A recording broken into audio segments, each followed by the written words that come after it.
Quelques mots pour commencer sur AvantQuest, qui je pense est toujours pas forcément bien compris par les marchés. Donc laissez-moi essayer de vous expliquer un peu plus ce que l'on fait. Notre métier, c'est de monétiser du trafic sur Internet. D'accord ? Ça, qu'est-ce que ça veut dire de façon plus concrète ? Essentiellement trois choses. On va acheter du trafic. Alors du trafic, c'est vous, c'est moi qui surfons sur Internet en allant regarder des news, en faisant des recherches.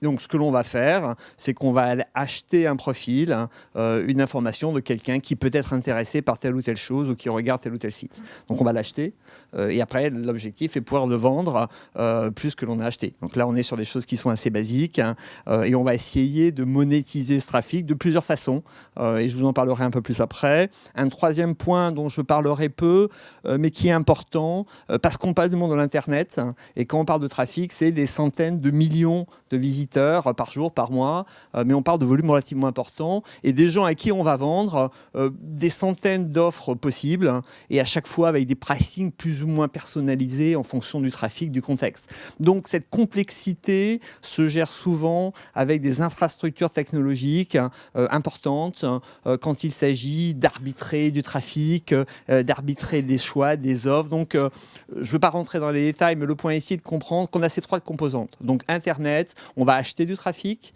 on va essayer de le monétiser et on va construire de la technologie. Alors, en quoi on est différent ? Parce que finalement, des gens qui font ça, il y en a beaucoup. C'est Google, c'est Facebook et c'est beaucoup de gens aujourd'hui dans le monde de l'Internet. Pour moi, on a deux sources importante de différenciation. La première, c'est que je pense que l'on est aujourd'hui l'une des rares sociétés en Europe, je ne veux pas dire unique, mais en tout cas une des très rares sociétés en Europe, et on est quelques-uns dans le monde, à avoir une compétence assez large. Large au sens où on a une vraie expérience en termes d'achat trafic, on a une vraie expérience en termes de monétisation de trafic, mais également en termes de R&D pour développer des solutions, des concepts que l'on peut vendre, en termes de marketing digital pour être efficace dans tout ce qui touche à l'achat trafic et à la monétisation, également dans la capacité à faire des partenariats avec des gens importants dans le monde de la technologie, la capacité à financer notre croissance, la capacité à faire du M&A, racheter des sociétés, pouvoir les intégrer et de faire cela aussi bien en Europe qu'aux États-Unis qu'en Asie.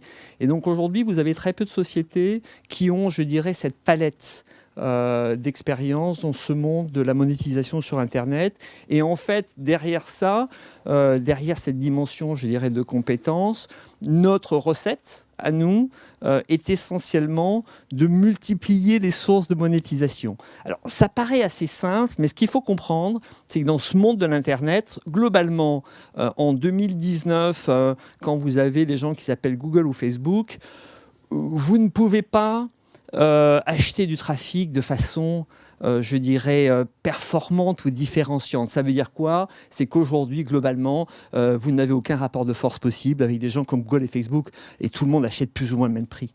Donc la capacité à dire je vais être intelligent ou acheter mieux du trafic que la concurrence n'est aujourd'hui plus possible. Donc on achète plus ou moins tous le trafic au même prix. Après, ce qu'il faut comprendre, c'est que la quasi-majorité, 99,80% des gens dans ce domaine, finalement construisent leur modèle économique sur une source de monétisation. Je fais de l'e-commerce, je vends quelque chose. Je suis un site de contenu, je vais faire de la publicité. Je vends un service de type taxi, hôtelier, etc. Je n'ai qu'une source de monétisation. Donc tous ces gens-là, depuis 20 ans, se sont tous construits essentiellement sur une seule façon de monétiser.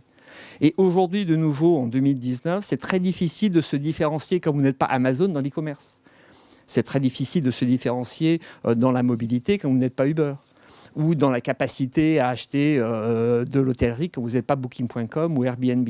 Donc, en fait, notre stratégie a été retourner le problème en essentiellement se concentrant, en multipliant la capacité de vendre des choses au même trafic que l'on a acheté. Je vous en dirai plus un peu derrière sur ce que ça veut dire vraiment. Et globalement, notre stratégie en termes d'exécution, c'est d'aller chercher la masse critique la plus importante. Parce que dans ce monde mature de l'Internet, size matters. Enfin, la taille a une vraie importance. C'est difficile de survivre dans ce monde-là quand on fait moins de 100, voire plusieurs centaines de millions d'euros. Le focus essentiel sur la profitabilité, comme je disais tout à l'heure, parce que la valorisation qu'on va construire essentiellement en fonction de votre profitabilité, et en essayant de travailler aussi bien la croissance organique. On le voit déjà sur les premières acquisitions qu'on a pu faire, où on était capable de renouer une croissance organique de plus de 20%, et en continuant à faire des acquisitions pour aller chercher cette masse critique. Alors, un peu plus dans les détail, comment ou qu'est-ce que vous vendez quand vous êtes sur Internet ? La première chose et la plus évidente, j'ai quelqu'un qui vient, que j'ai été acheté, j'ai acheté son profil, je sais qu'il est intéressé par tel et tel produit, je vais essayer de lui vendre quelque chose, de faire une transaction payante tout de suite. Et ça, ça peut être des produits propriétaires. Donc aujourd'hui, AvantQuest se concentre sur trois grandes gammes de produits que l'on développe en interne. Donc on a nos propres développeurs, que ce soit dans le monde du PDF avec Soda PDF, que ce soit dans le monde de la photo avec InPixio, que ce soit dans le monde des utilitaires et de la sécurité avec Adaware. Donc là, nous sommes sur des outils de nouveaux propriétaires et des solutions que l'on développe en interne avec nos propres développeurs, donc avec des marges qui sont bien sûr beaucoup plus importantes que quand on distribue des produits tiers. Donc on a gardé et on continue à le nettoyer, je dirais, le catalogue d'AvantQuest sur quelques produits phares, mais c'est quelque chose que l'on fait de moins en moins pour se concentrer beaucoup plus sur des produits propriétaires. Et on commence, et on a déjà réfléchi depuis un certain temps, pour pousser de nouveaux services, et dont un exemple que je vous donnerai tout à l'heure. Quand vous n'arrivez pas à vendre quelque chose en direct à quelqu'un, bon, qu'est-ce que vous faites ? Il ne veut pas acheter, on va essayer de lui donner quelque chose de gratuit.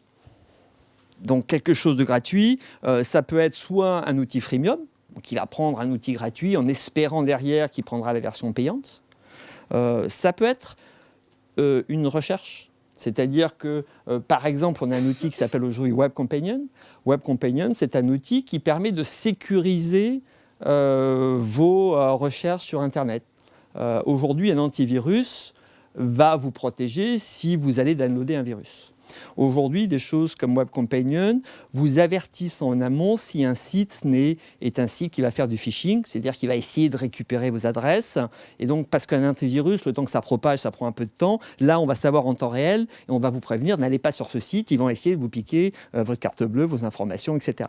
Donc, c'est un concept de privacy qui se dévoile de plus en plus.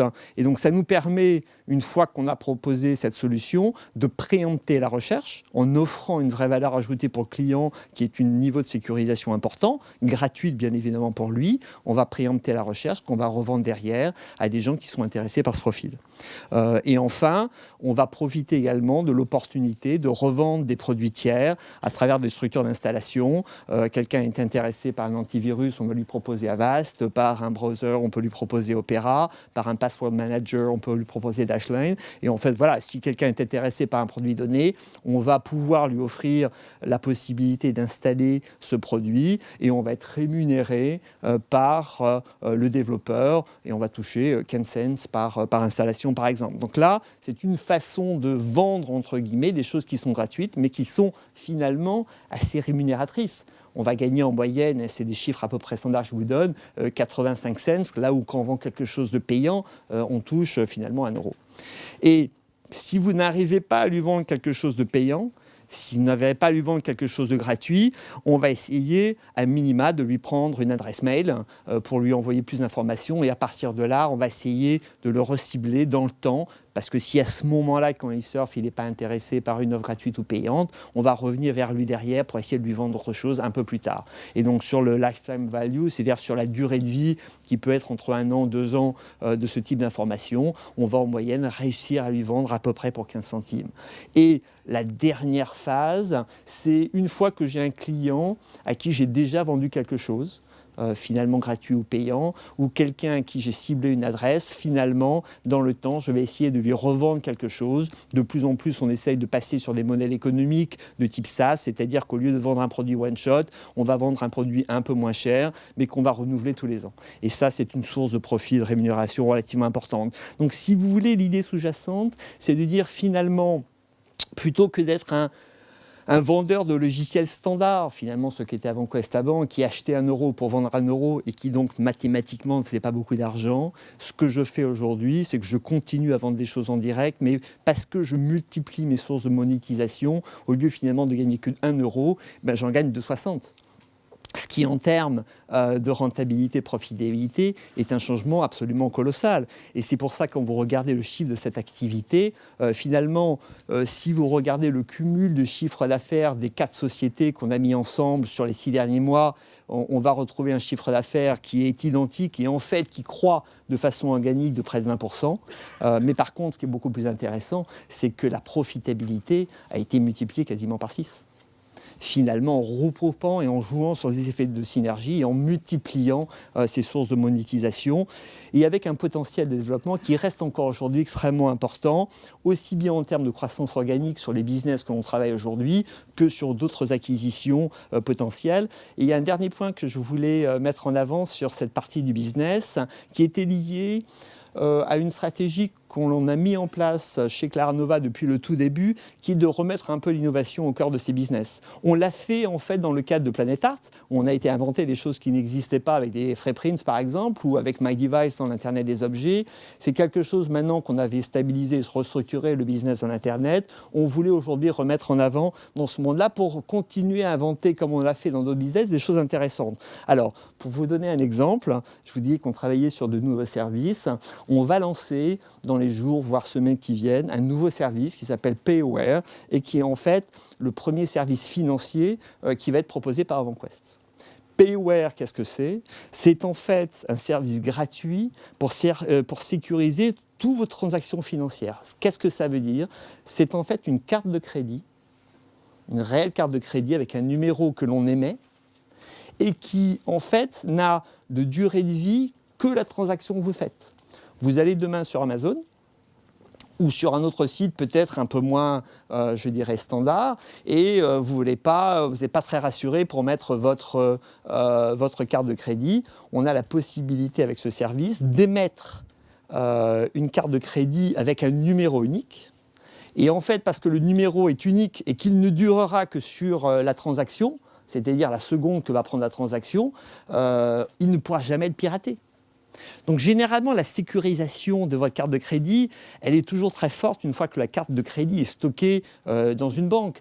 Là où vous allez vous faire pirater votre carte de crédit, c'est souvent quand vous le tapez, parce que quelqu'un va être connecté sur votre routeur ou votre réseau Wi-Fi, il va être capable de préempter quand vous êtes en train de taper votre code, votre carte de crédit. Et c'est comme ça globalement que 80% du piratage de carte de crédit peut se faire. Et c'est quelque chose qui se développe de plus en plus aujourd'hui.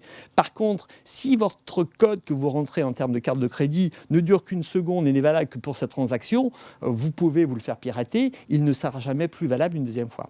Et donc l'idée, et ce qui est un peu nouveau, est assez unique dans ce qu'on a fait, c'est pour la première fois, c'est d'avoir créé un chemin sans rupture entre je passe une transaction et je suis capable de créer cette carte de crédit unique. Imaginez un cas où typiquement cette offre sera intégrée dans votre browser, Chrome, Opera ou autre. Finalement, vous avez à rentrer votre carte de crédit, vous aurez un bouton PayAware, vous cliquez sur ce bouton et automatiquement, il va vous remplir les champs nécessaires sur l'information de la carte de crédit et de nouveau, ce champ ne sera valable qu'une fois. Vous aurez accès après, bien sûr, à toutes les informations sur la transaction, sur ce que vous faites, mais de nouveau, parce que le code est unique, il ne durera pas longtemps. Alors, on peut en parler, je répondrai à vos questions si vous en avez. Là, l'idée, c'est de vous donner un exemple de choses un peu nouvelles et un peu innovantes qu'on est en train de faire. Parce que c'est un vrai concept nouveau. Ce n'est pas une énième carte de crédit, finalement, comme Apple vient de l'annoncer aujourd'hui, où ce n'est finalement qu'une carte de crédit supplémentaire. Là, on est sur un concept qui est différent. Cette carte de crédit virtuelle est bien sûr connectée à votre compte, hein, mais de nouveau, ce qui est vraiment très spécifique, c'est sa durée de vie. Elle n'est valable que pour la transaction. Donc, elle ne sera mécaniquement jamais piratée. Donc, c'est une vraie proposition de valeur pour quelqu'un qui est un peu inquiet de mettre sa carte de crédit sur Internet. Et on parle de revenus qui peut être assez conséquents. C'est-à-dire qu'aujourd'hui, un Américain moyen va faire $2 500 d'achat par an sur les sites d'e-commerce. Vous avez, alors nous, bien sûr, l'offre est gratuite pour l'utilisateur. Ce que vous faites, c'est que vous préemptez la commission des généralement 2%. D'accord, 2% de 2 200 € ou dollars par utilisateur aux États-Unis, ce sont des revenus moyens qui peuvent atteindre 30-40 $ par utilisateur de site de service, de nouveau, qui pour lui ne lui coûte absolument rien, lui offre quelque chose en termes de sécurité qui n'existe pas aujourd'hui et qui peut être très intéressant.